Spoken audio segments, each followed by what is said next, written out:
Bienvenidos a esta nueva entrevista para hablar sobre soberanía tecnológica y en especial el tema de software libre. Hoy tenemos el gusto de tener a Germán o Brule Germán, ¿no? Vamos a hablar sobre su currículum de Brule Germán para ver su perfil y para poder sacar el mejor provecho de esta entrevista. Brule Germán es CEO de la empresa Confiarred, es el mejor data center de Bolivia y también es una empresa de desarrollo en tecnologías a nivel mundial. Él es desarrollador de varias tecnologías de software de clase mundial, apoya la vida privada, ¿no? También está metido en temas de seguridad, en Internet y desarrollo tecnológico. Tiene dos proyectos de software libre, aunque me mencionó que tenía uno más, si nos comenta después, el Ultra Copier y el CAD Challenger, ¿no? Entonces, ese es su currículum de Germán. Germán, por favor, si nos puedes acotar algo más, si me estoy olvidando, bienvenido a esta entrevista. Gracias quiero agradecerte por la invitación, Vico.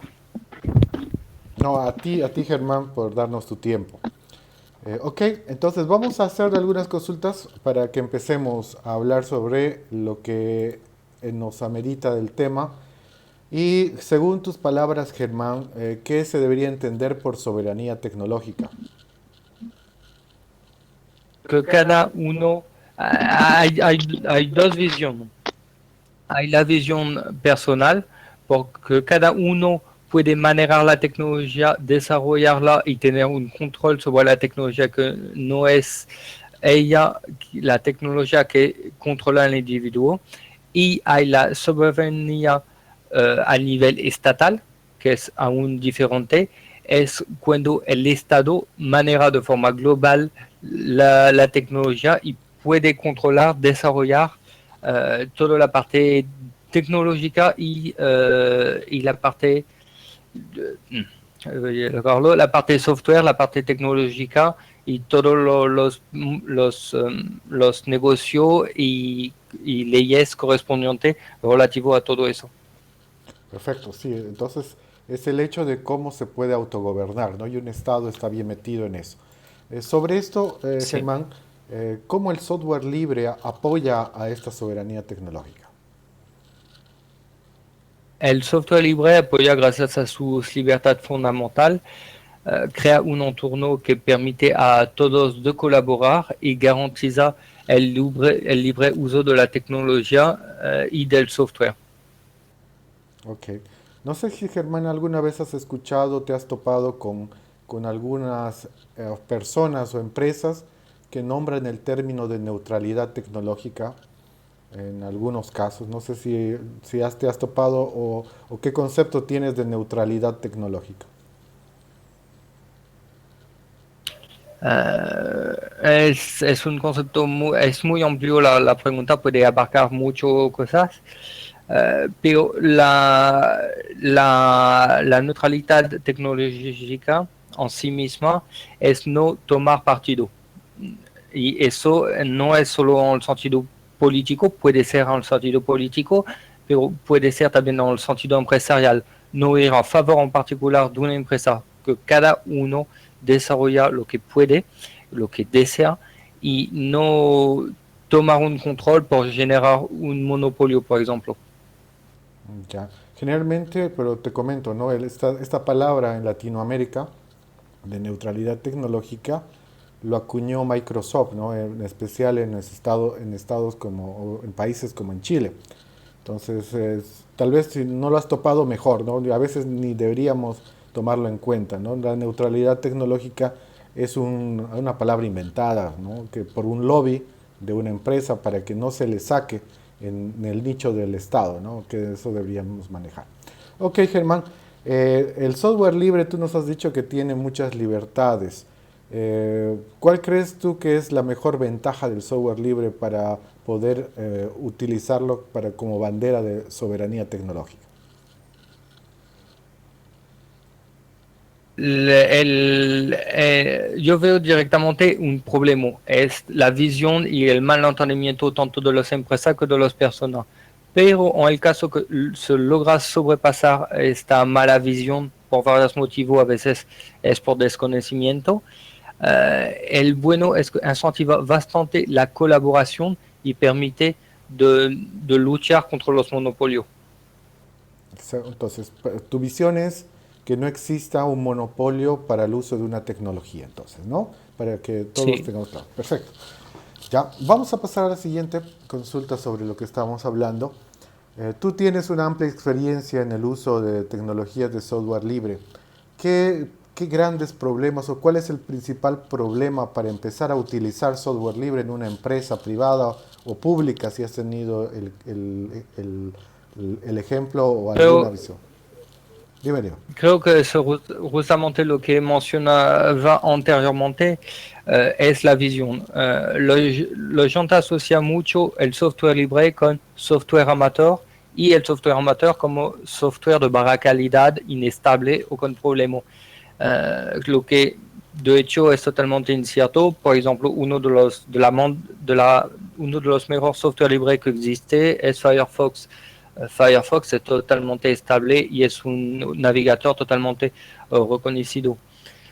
Y uno de los otros problemas es los estándares abiertos. Y dentro de los estándares abiertos, yo abarco tanto los protocolos. Si, por ejemplo, hay un protocolo, el HTTPX, que es solamente privado, entonces solo software privado pueden desarrollar o comunicar con este protocolo, es muy problemático. Y los estándares de archivo.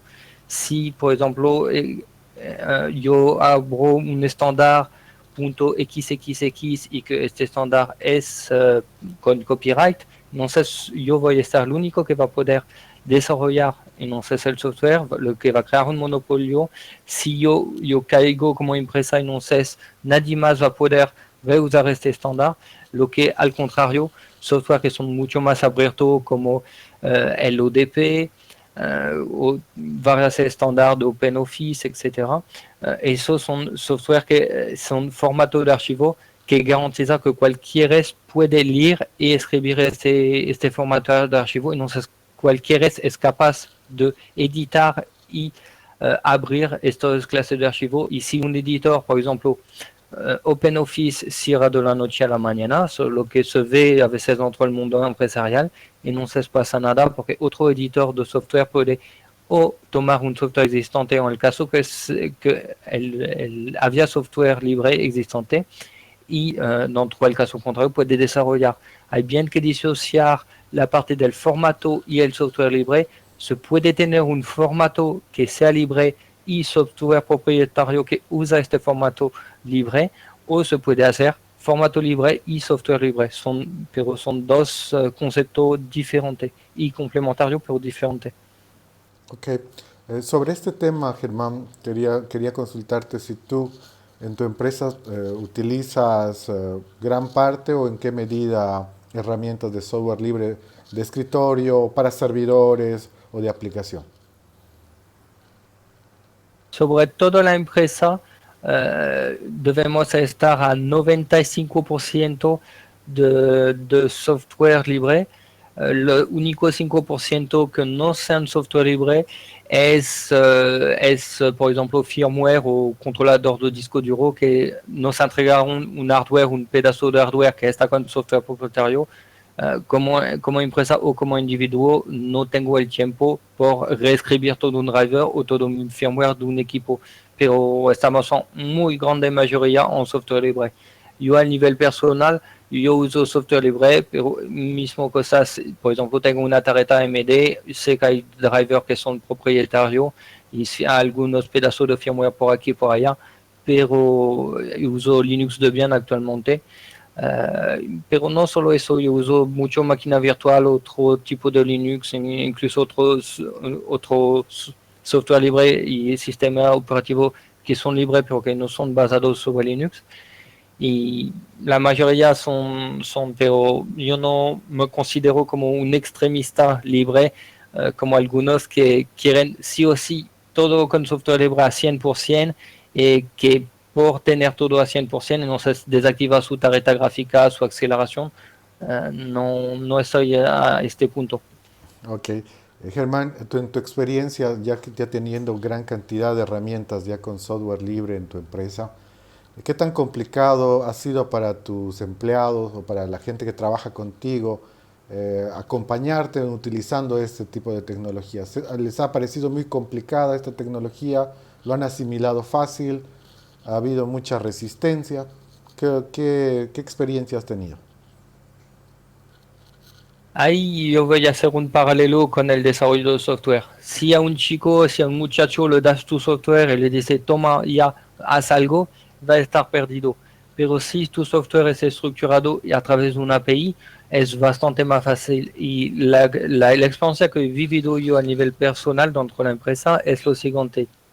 Si se crea un contexto donde hay una buena interpolabilidad, por ejemplo, definir cómo vamos a funcionar, qué estándar vamos a usar y claramente usar estándares que son interpolables y estándares que son libres, porque cada uno puede usar el software que desea, directamente corta muchas barreras. Por ejemplo, yo entiendo totalmente de los que trabajan conmigo que si una persona tiene 15 años de Photoshop, no le puedo pedir de usar GIMP. Entonces, lo que le voy a pedir, encima, no va a ser eficiente. Entonces, ¿por qué voy a contratar un trabajador que no es eficiente? Entonces, por ejemplo, por quedar dentro de este caso concreto de GIMP vs Photoshop, le digo, mira, tú me exportas a un formato de archivo que es neutral y así estamos bien. Y así yo puedo trabajar, tú puedes trabajar y cada uno es lo más eficiente. Si te interesa, yo te muestro mi software y si no te interesa, bueno, sigue trabajando. Y porque forzando la gente, lo único que hace es bloquearlo, ellos se encierran y lo único es un poco como los veganos extremistas que dicen no come carne, no come carne, el cuchillo debajo del cuello. Al final te da aún más ganas de comer carne. Me parece muy acertada lo que me estás diciendo. Es una forma de atraer a la gente también, ¿no? Sin imponerla. Tú dices perfectamente un estándar y sobre ese estándar de formato ya después la persona que si quiere va a poder asimilarlo. Eso me parece una muy buena estrategia, Germán. Bueno, vamos a pasar al siguiente para que no nos estemos atrasando y vamos a ir indagando un poco más. Eh, Ahora, hablando enteramente, porque tu empresa se dedica a hacer un data center, ¿se puede gestionar de forma completa un data center con software libre, Germán? Sí, completamente. Si depende que defines por data center. Si defines simplemente la sala con incluso router, servidor, sí, no hay ningún problema. Comunicaciones, ¿no? Comunicaciones, networking, Y, lo que y llaman, seguridad sí, y entonces, servidores, ¿no? sí, yo confirmo, si nosotros estamos manejando completamente todo en software libre. Perfecto. Entonces es posible, ¿no? Desde monitorear, Sí, generar máquinas virtuales, hacer temas de backups, respaldos, restauraciones, todo lo que se necesita para un data center, ¿no? correcto. Entonces, bueno, es parte de la siguiente pregunta, Germán. Al momento de gestionar, por ejemplo, bueno, en tus servidores, no sé si solo utilizas o solo das servicios en Linux o también das servicios en Windows Server. Lo que desarrollé son varias plataformas, pero hay muchos, en realidad lo que tenemos es un lab. Las plataformas que son más maduras, que corresponden a un mercado, le tenemos sacado al público. Nosotros lo que tenemos sacado al público es el SaaS y el PaaS. El SaaS nos es toda la parte software, por ejemplo, te alquilo una base de datos, te alquilo 10 gigas de base de datos MySQL. El PaaS es VPC actualmente hecho con LXC por sacar un máximo provecho del rendimiento de la máquina, lo que se opone a una virtualización completa que justamente es bastante más lenta y tenemos servicio de ellas. Y ¿me puedes repetir la pregunta? La olvidé. Te decía si cuando estás haciendo, cuando has implementado tus servicios y lo tienes Ajá. virtualizado, si tienes una virtualización completa para dar, entonces pueden instalar Windows también, ¿no veo? Porque, bueno, en Ah, todas ya. migraciones empiezan a hacer la parte de virtualización, se empieza a colocar Windows y después se migra, ¿no? Por eso era la consulta. Mm. Yo hice en laboratorio varios tipos de virtualización completa. El problema era el rendimiento y no quiero entregarme al cliente un servicio que es bastante lento.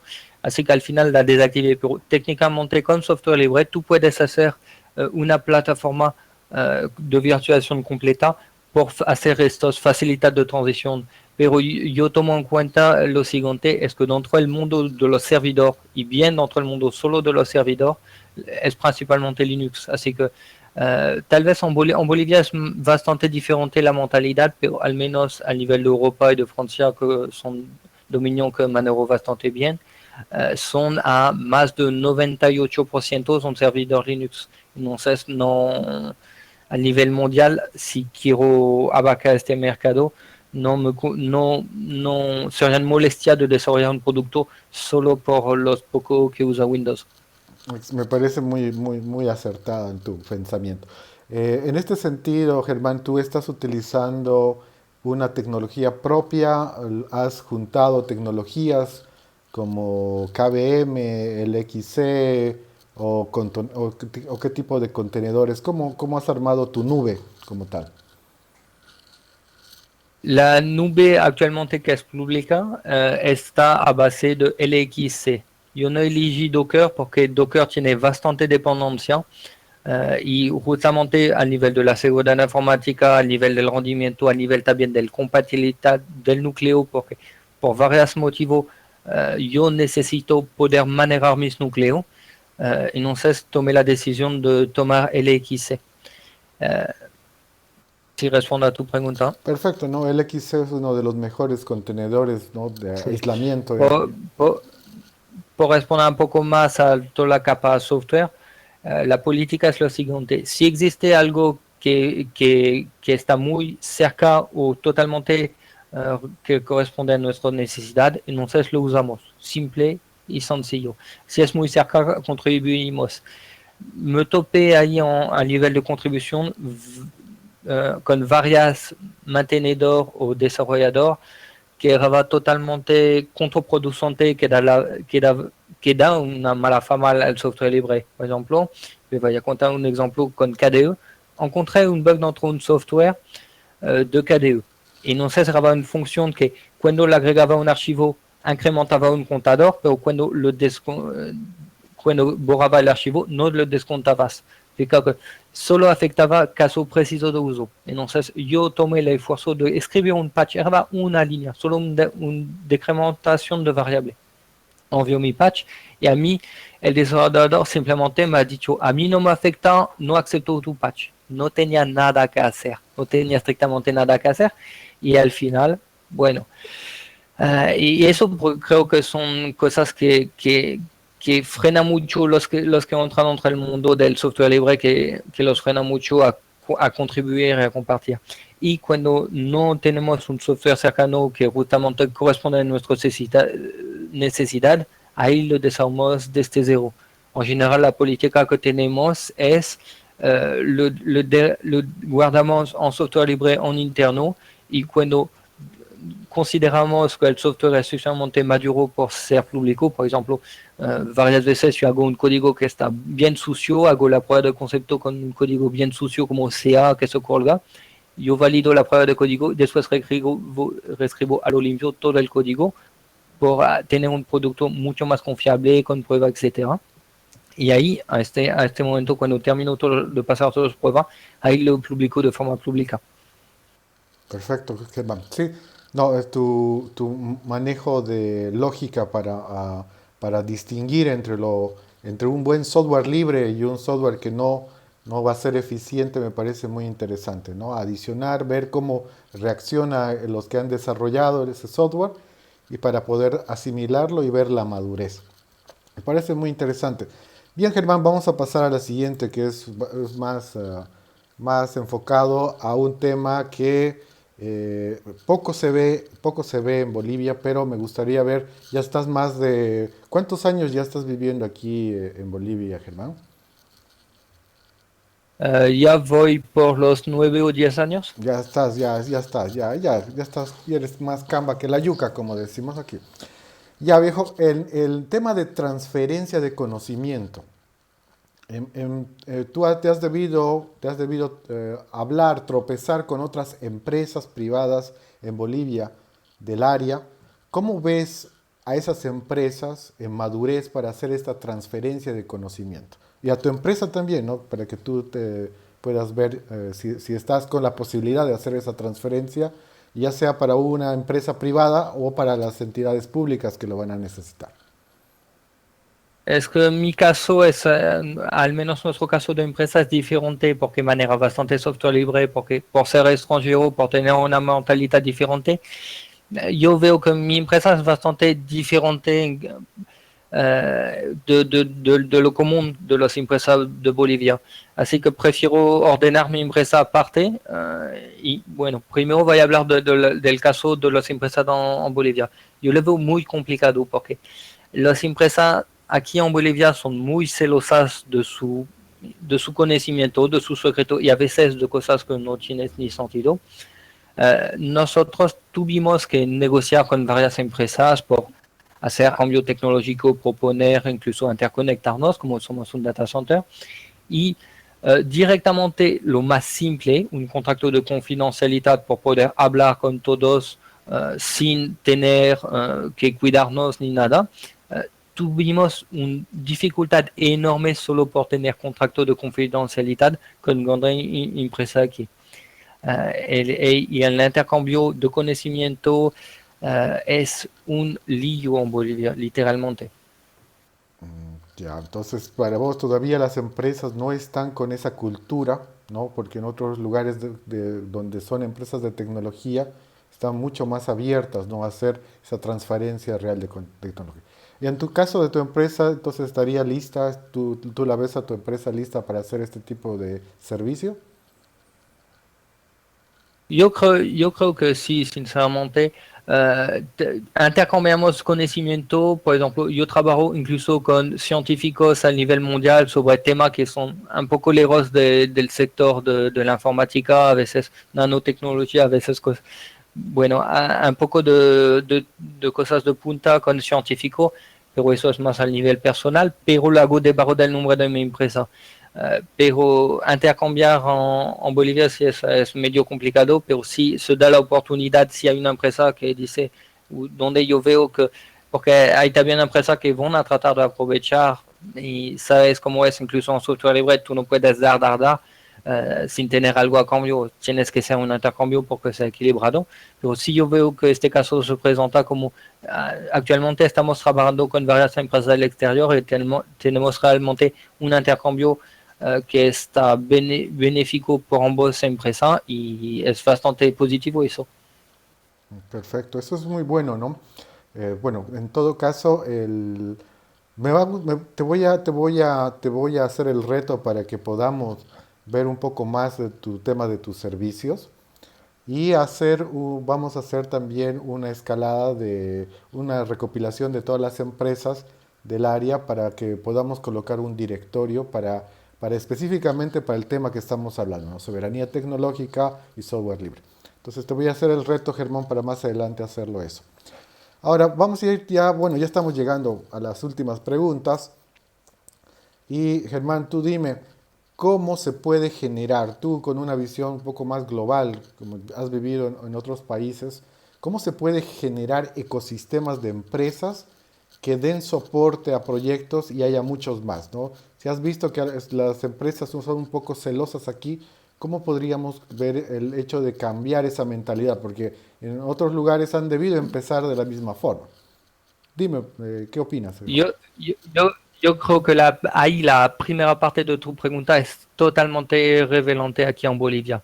El problema no es de generar un ecosistema por el software libre, es simplemente generar un ecosistema. Cada empresa tiene una visión súper cercana de ellos mismos. Apenas ve sus proveedores, apenas entiende sus productos, hay mucho que solo se posiciona, yo compro al exterior, vendo aquí, compro al exterior, vendo aquí, así, y es casi la única visión que la mayoría de las empresas tiene aquí. Y, por ejemplo, yo me acerqué a varias empresas diciendo lo siguiente. Buenos días, yo quiero crear un nuevo mercado en Bolivia. Por ejemplo, el mercado de los VPN. En Bolivia, mismo ahora casi nadie sabe lo que es un VPN. Entonces, al exterior es súper desarrollado. Entonces, me he dicho, aquí hay un mercado por crear, porque no existe. Entonces, me voy a acercar. Y no, ellos dicen, no, no, yo no entiendo qué es un ecosistema, yo no entiendo qué es un mercado. Tú háblame de cómprame mi producto o si no, márchate, no quiero saber nada. Y ese es el problema. Ellos tienen que primero tener una visión mucho más global, una visión como para mí cualquier jefe de empresa debería tener del ecosistema dentro lo cual vive, con qué están interactuando. Por ejemplo, a veces toca decir, bueno, voy a dar eso gratis porque no me cuesta nada y gracias a eso voy a hacer crecer los negocios en Bolivia y si tengo una retribución, bien, si no tengo una retribución, al menos hice crecer el país. Entonces, esta visión de ecosistema es la base, la piedra fundamental por luego preguntar cómo dentro de este ecosistema viene acá el software libre y cómo hacerlo crecer. Me parece muy interesante, Germán, lo que dijiste. Si las empresas no están con la mentalidad no madura, si se cabe el término, de entender bien cómo pueden interactuar con otras empresas para hacer crecer su negocio y así hacer crecer el país, ¿no? Va a ser bastante complicado. Según tu experiencia, Germán, en otros países la intervención de las entidades públicas o el gobierno en formar estos ecosistemas es válido, es rentable, lo pueden hacer o es muy complicado y no hay que hacerlo. Todo depende de la intervención. Hay estados que promueven el software libre. Por ejemplo, el estado de Francia promueve en Italia no promueve el software libre en sí mismo, solo recién lo promueve, sí, pero lo que ha promovido primero ha imponido los formatos de archivo libre. Lo que ha permitido que la persona que estaba en Linux no tenía que pasar Windows solo por redactar su documento Word. Podía usar LibreOffice, OpenOffice. Entonces, creo que eso es un buen enfoque estatal. Pero hay estados que fracasaron por completo, así que todo depende cómo van a manejar también la mentalidad del país, porque tal vez la misma ley no tiene el mismo impacto dentro de un país o dentro de otro país en función justamente del ecosistema económico, político, las mentalidades sociales, hay muchos factores que pueden influir. Entonces, es analizar caso por caso realmente por saber cuál sería la política más favorable por promover el software libre a nivel estatal.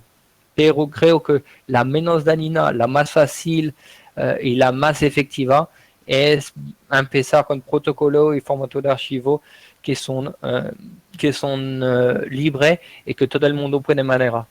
Exactamente, ¿no? El uso de estándares en los formatos ya sea de comunicación y también de almacenamiento. Bien, Germán, tal vez me voy a salir un poco del tema, pero ya que tú has hablado con varias empresas, ¿qué te parecen las empresas que aglutinan, ¿no?, en el sector de tecnología? Habían como una asociación de empresas de tecnología. ¿Tú estás a favor de hacer una asociación de empresas de tecnología y un poco tal vez acotando al rubro y apoyando un poco el tema de soberanía tecnológica? No sé, porque, sabes, es como decir, yo me entro en un partido político y después te das cuenta, ahora que estoy metido ahí, estoy manchado con todos, así que depende cómo hacer un grupo y ahí te voy a decir sí o no. La parte apoyo al software libre, aparte apoyo a la soberanía tecnológica, ahí sí yo apoyo y mi empresa apoyamos. Ahí sobre estos dos puntos no hay problema. Ok. Ahora, Germán, ya para ir terminando, la academia, las universidades, ¿qué papel deberían cumplir un poco para tener recursos humanos que sean bastante útiles y también para generar proyectos. Según tu visión en otros países, ¿cómo los hacen y qué diferencias has podido observar aquí? La verdad, yo no me topé en l'état mucho con el entorno de las universidades al nivel de la universidad. Yo estuve en contacto con estudiantes y, sabes, la visión estudiantil y la visión de la universidad son dos visiones que son en general muy opuestas uno ve de su lado. Es muy difícil de generalizar. Así que ahí no creo tener lo suficiente de conocimiento por responderte. Ah, ya. Bueno, con tu ejemplo, ¿no? Tú has estudiado en una universidad. ¿Cuánto la universidad ha aportado para que tú aprendas lo que sabes o lo has aprendido por tu parte o te han promovido dentro de la universidad a hacer investigación? ¿Qué nos puedes, qué nos puedes hablar sobre ese tema? En realidad, yo estuve un estudiante muy poco común, así que no hay bien que, dentro de lo que voy a decir, bien que denotar que yo no soy el caso de los estudiantes general, pero en mi caso personal, yo aprendía todo el tiempo de mi cuenta porque estaba curioso. Yo experimentaba, incluso, bueno, eso nunca lo he perdido, de experimentar, jugar con la tecnología. Y al final, cuando yo iba a la universidad, cuando yo estudiaba, yo me aburrí, la verdad.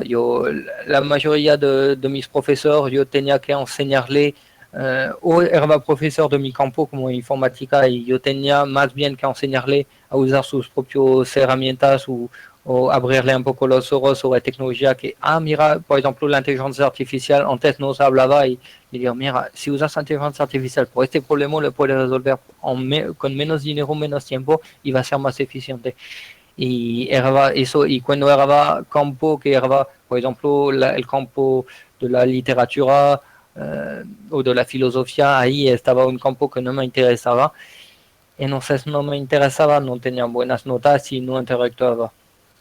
Ok, Germán. Bueno, todo sentido hay una palabra que voy a rescatar de todo lo que dijiste, que es, era inquieto y me gustaba investigar, ¿no? Entonces, esa debería ser la mentalidad de todos los estudiantes, ¿no? Para que nunca se queden metidos y solo aprendan lo que les van a enseñar.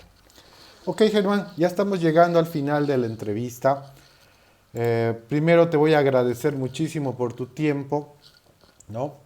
Es muy, muy apreciado todo lo que se puede sacar de cualquiera persona que esté metida en el área y también haya emprendido y tenga su empresa y todo lo demás, ¿no? Entonces, muchísimas gracias por tu tiempo, Germán. Voy a hablar sobre la comunidad y después nos despedimos, ¿ya? La comunidad de software libre de Bolivia es una comunidad que nos enfocamos a hacer la promoción y en este caso también, ¿no? Indagar sobre temas que son importantes para nuestro país de Bolivia. El sitio es www.softwarelibre.org.bo y estas son las tecnologías que hemos utilizado para esta transmisión. LibreOffice, BibluButton, Open Broadcast en algunos casos, Inkscape. Bueno, Germán, en tus últimas palabras para despedirnos, por favor, muchísimas gracias por tu tiempo y tienes el micrófono para despedirte. Ya, entonces yo quiero agradecerte por la entrevista, yo quiero también agradecer a todos los muchachos, joven o menos joven, que hacen software libre y que trabajan en ese sentido de apertura de código y de monte, porque es un trabajo muy difícil y queda bastante trabajo en Bolivia, y por todos los que ven un poco más lejos de su nariz, que no ve su beneficio inmediato y personal y que trata de avanzar o hacer avanzar su grupo, su ciudad o su país, y que puede ver un poco más allá que su beneficio inmediato y personal. Muchísimas gracias, Germán, por tus palabras. Y bueno, te mantengo el reto para que continuemos en contacto y veamos cómo podemos hacer más entrevistas y hablar un poco más en detalle. Muchas gracias, Germán. Hasta una Eso. próxima. Chao, chao. Chao, chao.